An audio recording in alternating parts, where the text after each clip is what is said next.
Lo comentábamos.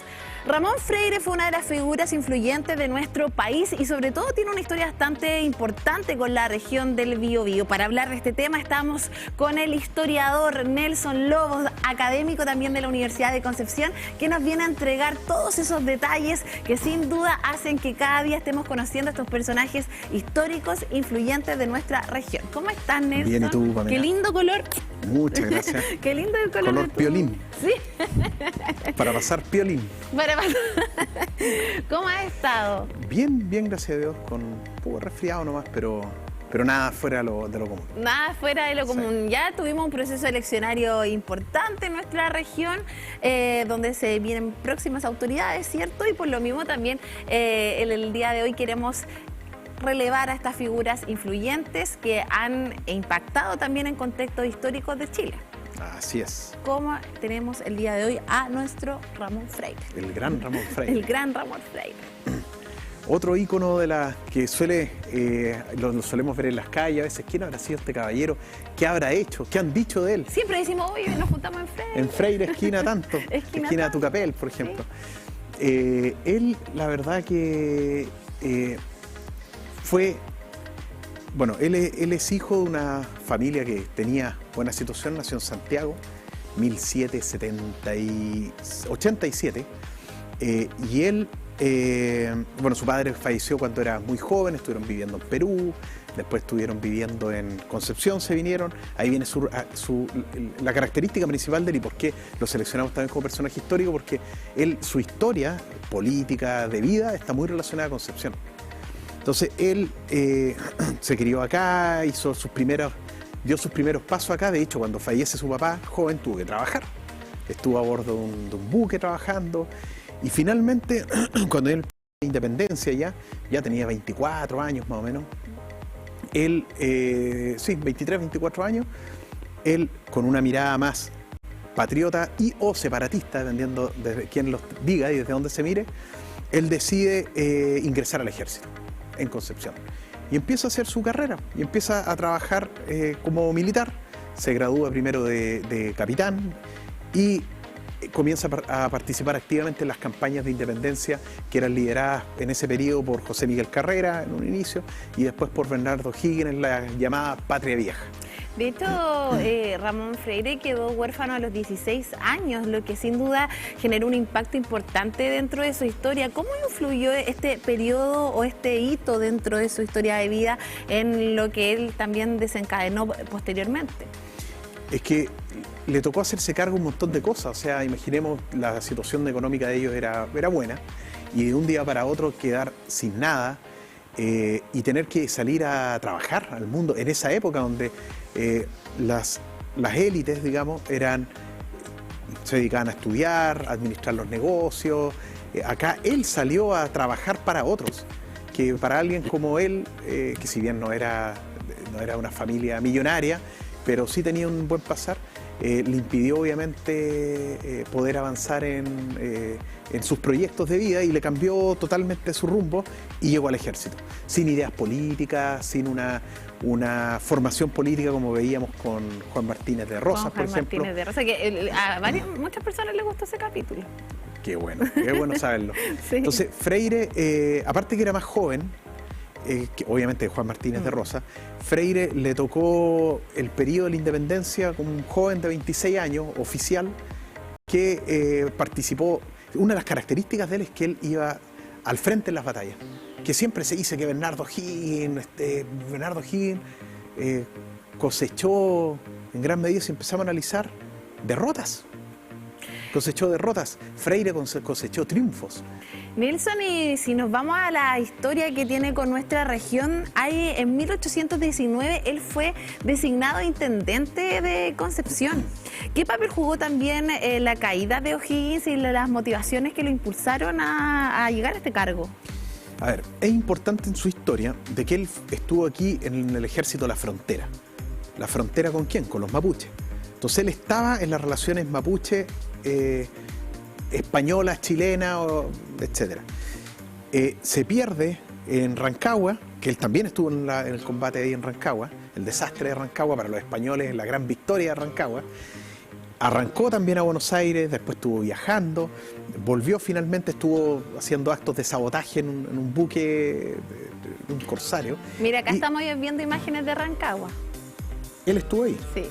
Entonces, de ahí vamos a ver por qué aparece menos que O'Higgins.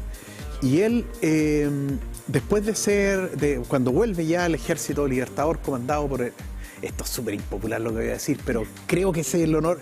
Algunos historiadores dirán, pero es simplismo hablar de estas cosas. Discrepo porque tiene que ver con las identidades nacionales y eso no es simple, eso es súper complejo. Ya, dilo. Lo voy a decir. El libertador de Chile, José de San Martín, que fue quien lideró los ejércitos, trajo los recursos, trajo las tropas. Y O'Higgins fue uno de sus lugartenientes. De hecho, en Mendoza hay un monumento hermoso donde está San Martín y hay una estatua al lado que el autor nunca ha querido decir quién es, pero uno lo ve, O'Higgins. Y que es uno de sus grandes lugartenientes, si uno le restó mérito a O'Higgins. Fue un grande también. Pero San Martín fue el que coordinó todo, dirigió todo. Vemos la documentación, O'Higgins rindiéndole cuentas permanentemente desde aquí de Talcahuano a San Martín de todo lo que hacía y que no hacía, pidiéndole autorización. Entonces, bueno, en ese contexto viene Freire también, y él iba a las avanzadas.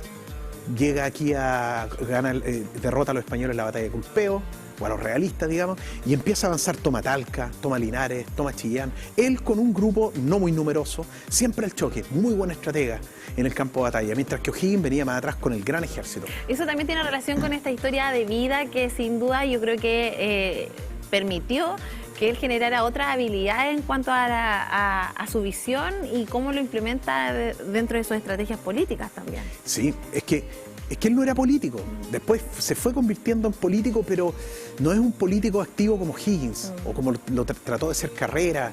A él le llegaban las cosas, digamos, por rebote o porque literalmente el pueblo, que el pueblo en ese tiempo eran las élites, se lo pedían.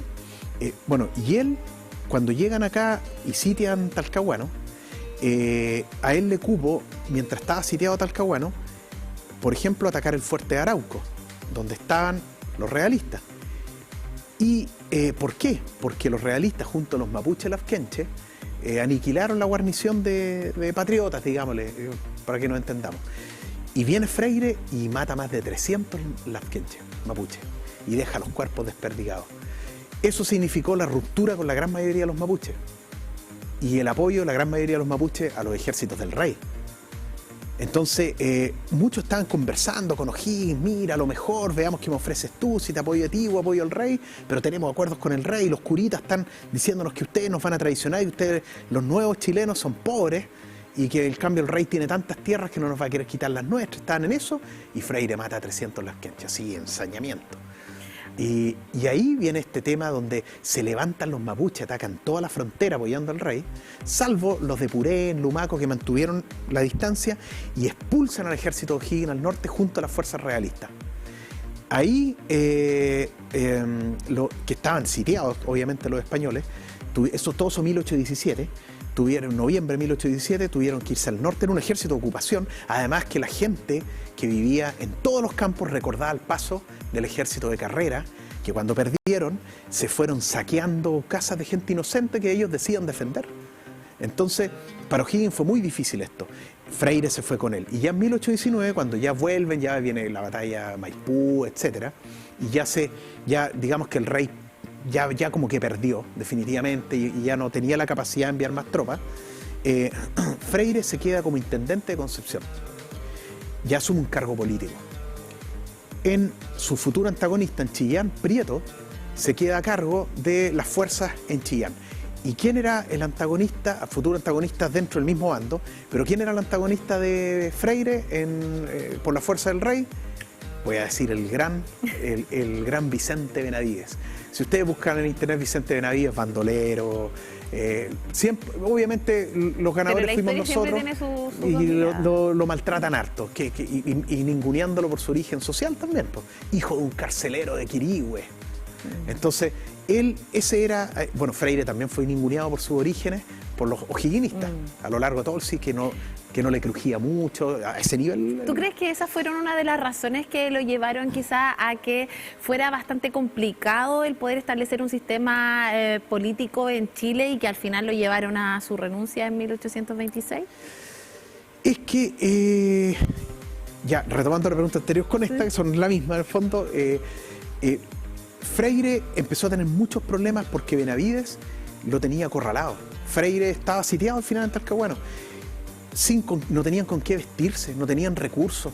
Le escribí a O'Higgins, y O'Higgins estaba preocupado de juntar recursos para atacar Perú. Entonces Freire empieza una decepción tremenda, el ejército de la frontera, una decepción tremenda.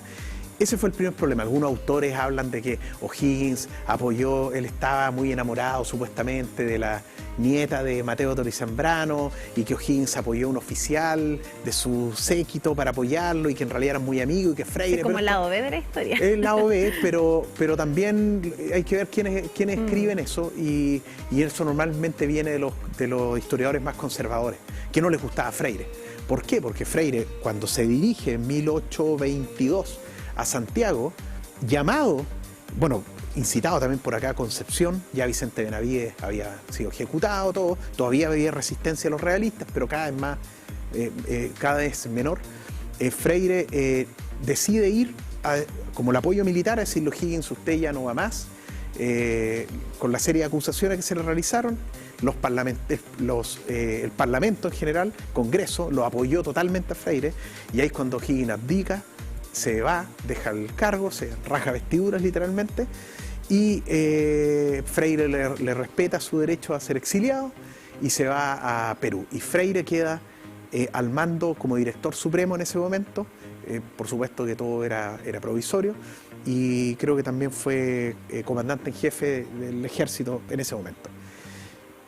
Pasa el periodo y empieza el tema de los ensayos constitucionales. Ya, ok, ahora ¿cómo nos gobernamos? Porque a pesar que todavía hay fuerzas del rey en el sur, son insignificantes. Chiloé todavía lo tienen.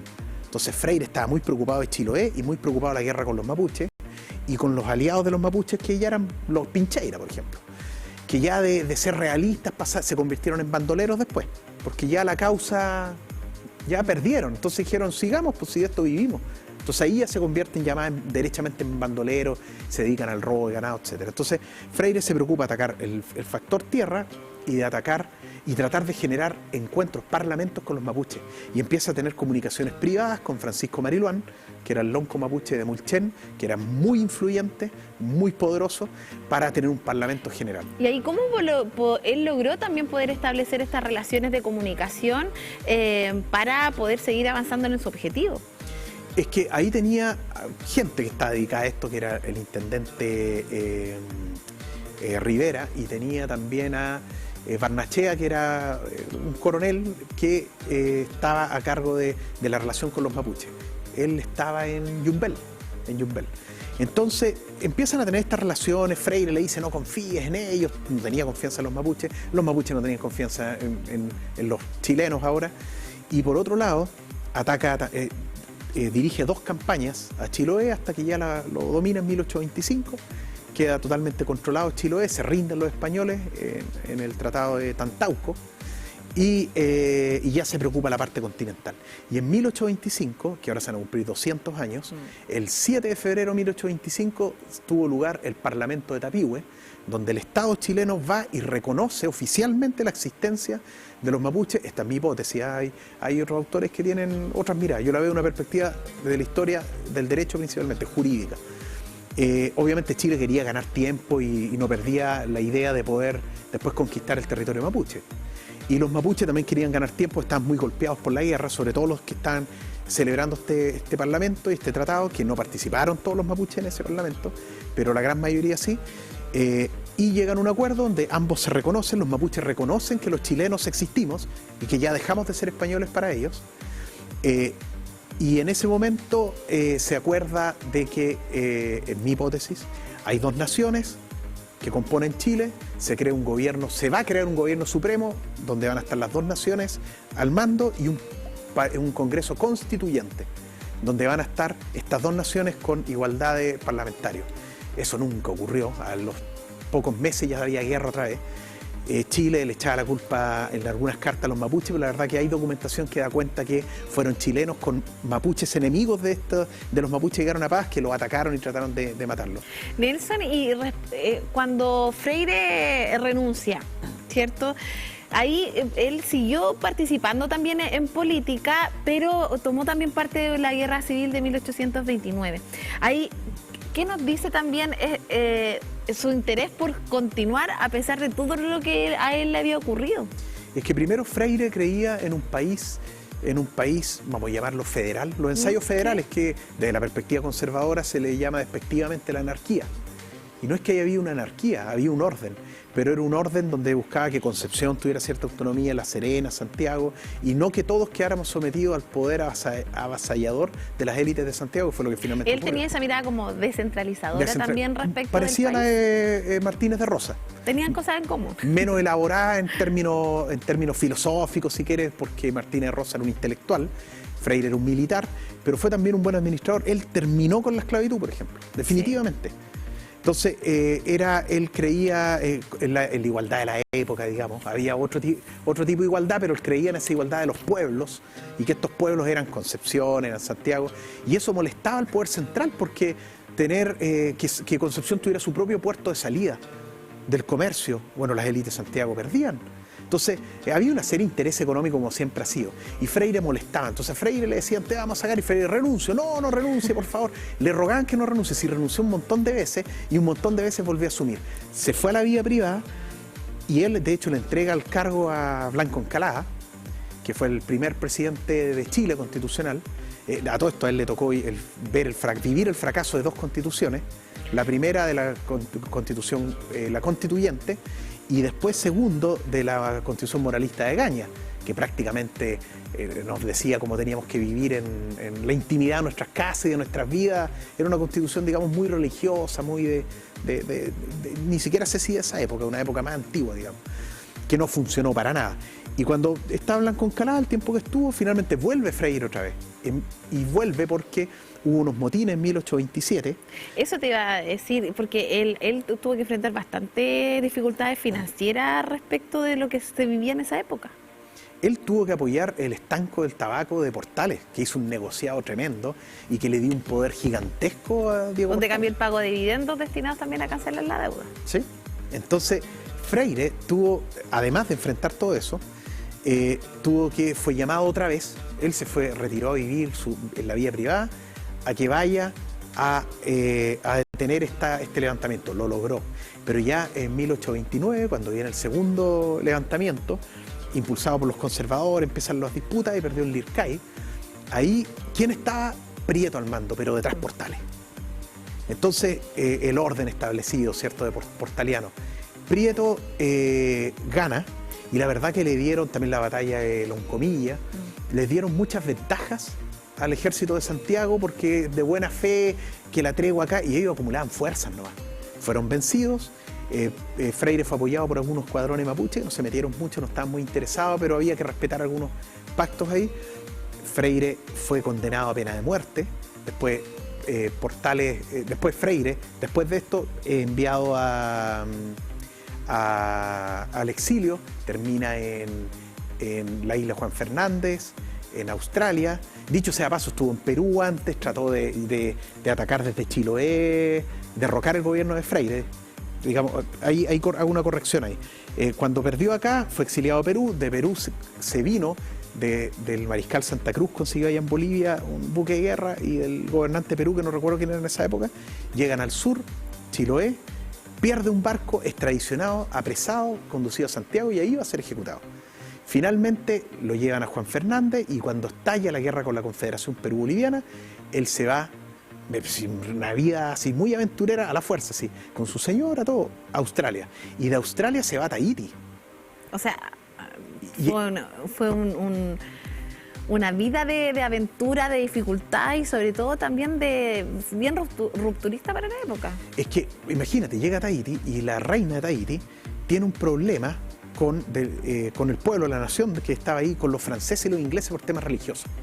Entonces esta reina le dice, lo conoce a Freire, porque también conoció gente influyente en Australia, etcétera, y lo recomiendan, y él le ofrece a Francia de que existe un protectorado en vez de que los conquisten a Tahití, y Tahití se convierte, Freire como intermediario, se convierte en un protectorado de Francia. Freire después, ya cuando termina la guerra de la Confederación, vuelve a Perú, después vuelve a Chile y se dedica a la vida ya privada definitivamente ya cuando volvió. Después de todo, de toda la historia que tuvo también. Pero su rol tal vez más protagónico lo tuvo desde el periodo fuerte, desde la llamada Guerra-Muerte, esto con Benavides, todo. ¿Por qué se le llama Guerra-Muerte? Porque el rey ordenó que todo extranjero que no sea de origen español o mapuche, capturado, pongamos un inglés, un francés en esta guerra, es ejecutado inmediatamente. Inmediatamente, sin juicio, nada. Usted qué hace aquí, se ejecuta. Y eso generó de que ejecutamos a uno, después los otros tomaban, no había prisioneros. Eran ejecuciones tras ejecuciones y por eso se llamó la Guerra-Muerte en esta zona, que el gobierno O'Higgins dejó muy abandonado. Y ahí Freire ya despega en su carrera hasta el periodo ya, bueno, ya cuando volvió cuando estaba Prieto. Sin duda Ramón Freire influyó en diversos contextos históricos, pero también, a diferencia de lo que hablábamos con Juan Martínez de Rosa, que era más intelectual, como mencionabas tú también, si bien era militar, ¿cuáles fueron las influencias también de Ramón Freire respecto a sus pensamientos, sus ideas políticas y de lo que quiso también establecer en nuestro país? Es que no triunfó, lamentable, no sé si es que yo creo, a mí me gusta un país más descentralizado, una opinión personal, pero él creía en un Chile, que había que formar un Chile, no me atrevo a decirle si federal propiamente tal, pero sí con una suerte de gobiernos autónomos por lo menos, o sea, aunque se habla del proyecto federal, pero es que la verdad que Freire, por eso la historiografía conservadora, uno lee Encina, por ejemplo, siempre habla con un respeto de Freire, pero de manera despectiva, como que era usado por las élites, que los revoltosos que querían, los pipiolos, por los pipiolos revoltosos que querían crear este Chile fragmentado, que querían dividir el país, ¿cierto? Entonces también Freire, si interpretamos este Parlamento Tapihue, en las ideas que contiene el texto, y en las ideas de la época, porque yo las conclusiones que llegué no son solo en el texto, que no hice tanto, sino me basé en fallos, ponte tú, de la Corte Suprema de Estados Unidos, con pueblos de allá, documentación. Cómo era la doctrina y la jurisprudencia de la época respecto a naciones como los mapuches, eran o no eran naciones, etc. Si tú ves eso, todo lo que hizo Freire, todo conduce a que él consideraba dentro de este Chile a los mapuches también como algo distinto, pero dentro de Chile, y como chilenos, pero como mapuche, pero también a los de acá, a los pencones que éramos nosotros del Maule del Sur, también con una identidad propia distinta a la de Santiago. En cambio, Santiago era de la idea de que todos somos chilenos y punto. Y acá el poder lo controlo yo y los impuestos me los pagan a mí y yo digo dónde se lleva el impuesto de tu trabajo, de tu tierra, yo digo dónde va. Y Concepción decía, no, pues tú velo con tu territorio. Podré pagar algo al Estado federal, digamos, al bien común de todos, pero yo me quedo con la mayoría de los recursos y que los mapuches también. Considerando toda la riqueza cultural y también natural que existe en nuestra región. Tú hablabas de documentos. Me gustaría que pudiéramos revisar aquí el Cerro Gavilán, que fue aquí en Talcahuano, donde también estuvo presente Ramón Freire y que acá estamos viendo lo que es el plano también de la batalla de Gavilán. O sea, y la verdad que esta fue acá en el Cerro Amarillo del centro. Lo que pasa es que antes Concepción, ¿me puedo poner de pie para mostrar? Sí, permiso, voy a... Sí. Si te fijas, Cerro de las Tres Pascualas, Laguna de las Tres Pascualas, pero antes había una cadena de cerros donde termina hoy en día está el terminal de Turbus en Camilo Enrique, y tú sigues avanzando y viene la avenida Rivera, ¿cierto? Ahí había un cerro y eso lo dinamitaron. Concepción tenía un cerro que lo separaba de Talcahuano, que después se fue cortando. Entonces, la verdad que esto de la batalla del Cerro Gavilán no era solo esta posición, acá había lomajes, ondulaciones, muchas más lagunas, y ahí efectivamente Ordóñez atacó de manera suicida el emplazamiento de los patriotas y los aplastaron con mucha menos fuerza. Entonces, y Freire tuvo un rol principal. De hecho, Freire dentro de sus fuerzas acá tenía compañías de mapuche. Había un peñi que se llamaba... ¿cómo se llama? Estamos recordando, pero no loading, cargando. Bueno, este peñi mataron a casi toda su familia cuando mapuches y realistas, las fuerzas de Mañil, destruyeron y quemaron Los Ángeles y mataron a toda su familia. Entonces él tenía mucha rabia y él apoyó a Freire. Y cuando estaba la fuerza de Benavides aquí en Talcahuano, afuera, sitiando Talcahuano, y con eso ya era un exterminio, eso estaban acorralados contra el mar. Salió Freire y dijo, con Harapos, sus soldados, no nos queda más que pelear de frente, pero nosotros vamos a ver cuando parece que era Lincopi, el Peñi, va Quilapi. Ahí te acordaste. Quilapi. Y Quilapi se coloca en posición y empieza, y describían un grito que era el o ya. Y él se anticipa, hasta el día de hoy tenía tanta rabia que empezó a avanzar a su fuerza, y Freire, ¿qué están haciendo? Y Quilapi, y tampoco tenía tantos guerreros, no sé, 200 guerreros. Y se tira contra las fuerzas que eran solo realistas, porque los mapuches le dijeron, ya, ok, ya, hasta aquí lo acompañamos, nosotros nos volvemos. Entonces ahí se disminuyó el ejército, las fuerzas de Benavides. Y Quilapi ataca con todo primero. Y las fuerzas de Freire se vieron obligados a atacar. Y la verdad que no se lo esperaba Benavides y los arrasaron. Arrancó Benavides a lo que era Concepción, que en realidad Concepción estaba mucho más pegado al Cerro Caracol antes, y se le llamaba la Alameda de Concepción, que era todo lo que hoy vemos como el Parque Ecuador, digamos, un poquito más hacia el centro. Y Freire acampa en lo que hoy es el cementerio de Concepción, protegiendo la espalda con el Biobío y con el Cerro Chepe, y mirando hacia acá.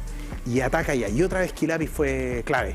Ahí se está marcando el Cerro Chepe, de hecho, en este mapa, en este plano de la batalla del Gavilán que estamos revisando en imágenes, para que tú también nos puedas profundizar también respecto a estos sectores donde se generaron hitos históricos para nuestro país. Mira, mira, acá está el río Biobío. Sí. Juguemos acá, acá está el Cerro Chepe. Entonces, por acá está el cementerio. Está fuera de pantalla, ahí está el cementerio. Y te fijas que hay laguna, esta laguna no existe hoy. Entonces, la protección del Cerro Chepe está protegida además por una laguna, y aquí habría acampado Freire. Y de acá se dirigió, mira, pajonales, pantanos. Quedaba hasta hace poco tiempo atrás, cuando tú vienes de Concepción, casi entrando a Lorenzo Arena, a la derecha, había unos pajonales que ahora construyeron casas, edificios. Ya, eso era lo que quedaba. Entonces, una protección total. Y llega acá a la Alameda, acá, que era Concepción, mira que era chiquito Concepción, y en la batalla de la Alameda, cerca del Cerro Caracol, ahí termina liquidar a Benavides. Y ahí cae el Benavides definitivamente. Y cuando tú hablas de hecho de estos lugares que tenemos aún en la región, pero que no hay un rescate histórico, es importante también relevar las figuras que han influido en nuestro país, y sobre todo estos lugares donde se generó historia. Es parte de nuestro rescate patrimonial, cultural. ¿Por qué no lo estamos cuidando como se debería, y sobre todo qué medidas podemos implementar en esta materia para de alguna forma que esto siga avanzando con el tiempo? Es que tenemos un problema que es la historia oficial, y la historia oficial es la historia de Santiago. Y la historia nuestra escrita desde una perspectiva y un enfoque en general. Obviamente hay muchísimos historiadores locales que han hecho un tremendo trabajo, pero la historia que se enseña normalmente en los colegios es la historia de Santiago, y durante mucho tiempo la historia de Barros Arana, la historia de Vicuña Maquena, la historia de Encina, después la historia de Sergio Villalobos, que si bien él era angolino, después hizo toda su vida en Santiago, en Inglaterra también. Entonces, es una historia contada que no es la historia que se está construyendo acá. Les decía la otra vez, liderado por Armando Carte, un grupo muy interesante de historiadores que han estado haciendo historia local de Concepción a Chile, pero también debería ser de Angola a Chile, de Purén a Chile. Y esa es la importancia de ciertas autonomías de los territorios, en el sentido que la historia de Chile que enseñan en los planes de colegio es la misma de Punta Arenas a Arica, y que se hace en el Ministerio de Educación de Santiago. Y si bien los colegios tienen la facultad de hacer propuestas a las Ceremis de Educación y decir, mira, tengo este plan de estudio y quiero cambiar acá, porque usted aquí me hablan mucho de O'Higgins, y yo, O'Higgins nunca estuvo en Punta Arenas. Está bien, hay que mencionarlo, pero ¿por qué no nos centramos mejor en la historia de Punta Arenas? Se la pueden aprobar. Pero ¿quién puede hacer eso? ¿Un colegio particular, un particular subvencionado? Los colegios municipales en general no tienen ni los recursos, ni el tiempo, y los particulares subvencionados también alicaídos también. Entonces, para poder implementarlo, tampoco está necesariamente el interés de la gente.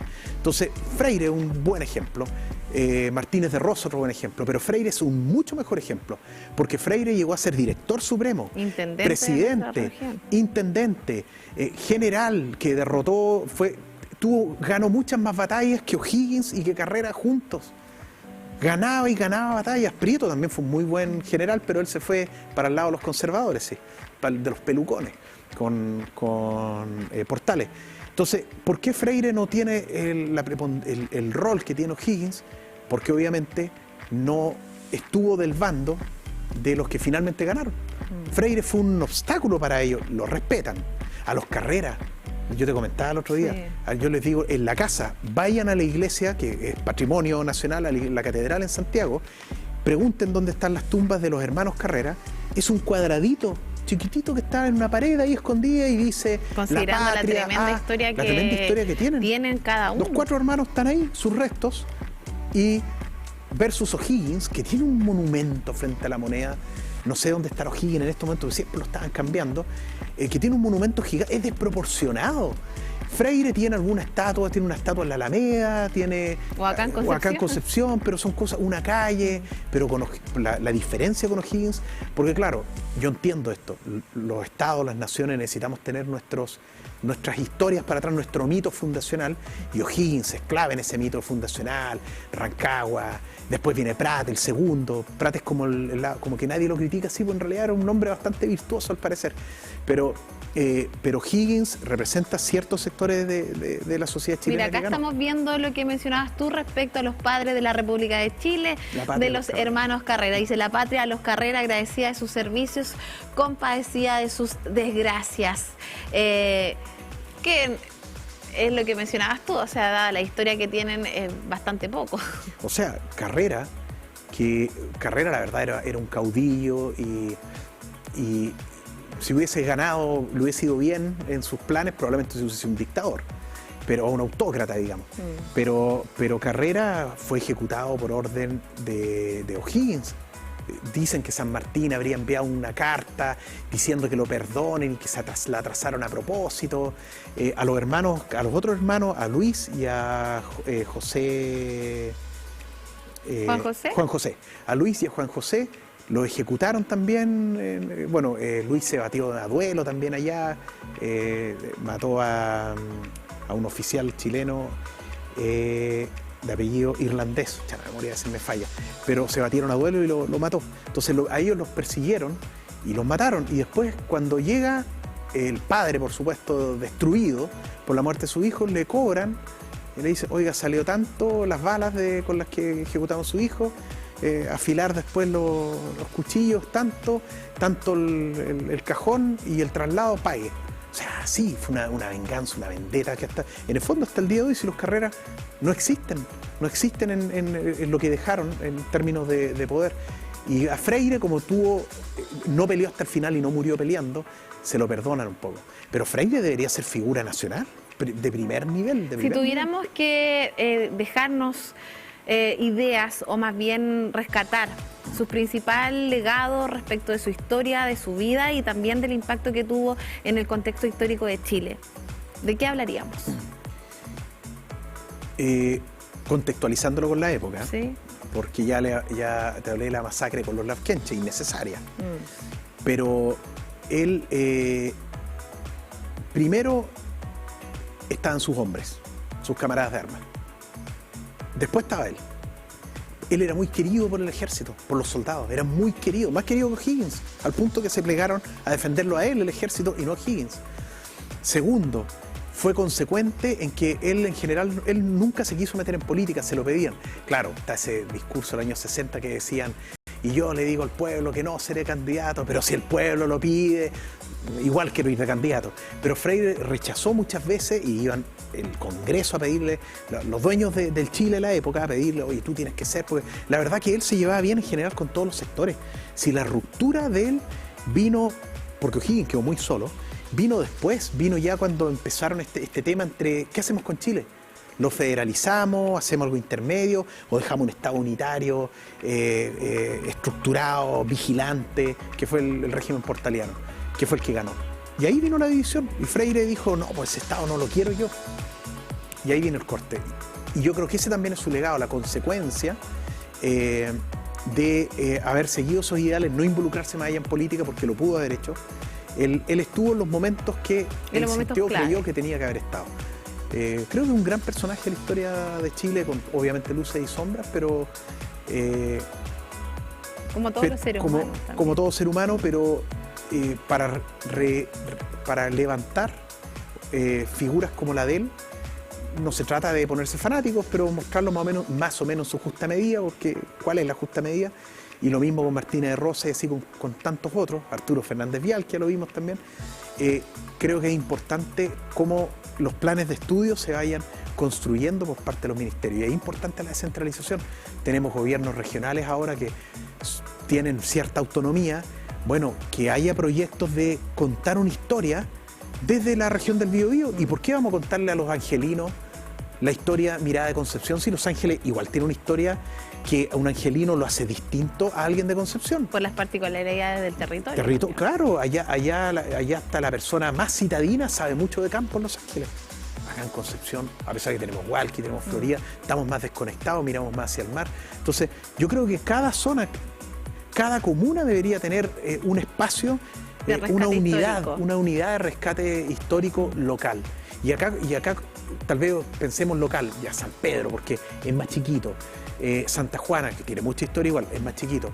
Hay un libro muy bueno de Tralcamagüida a Santa Juana, de Fernando Como recomendación Venega, lo dejamos, profesor acá muy entretenido el libro acá de la Universidad de Concepción igual.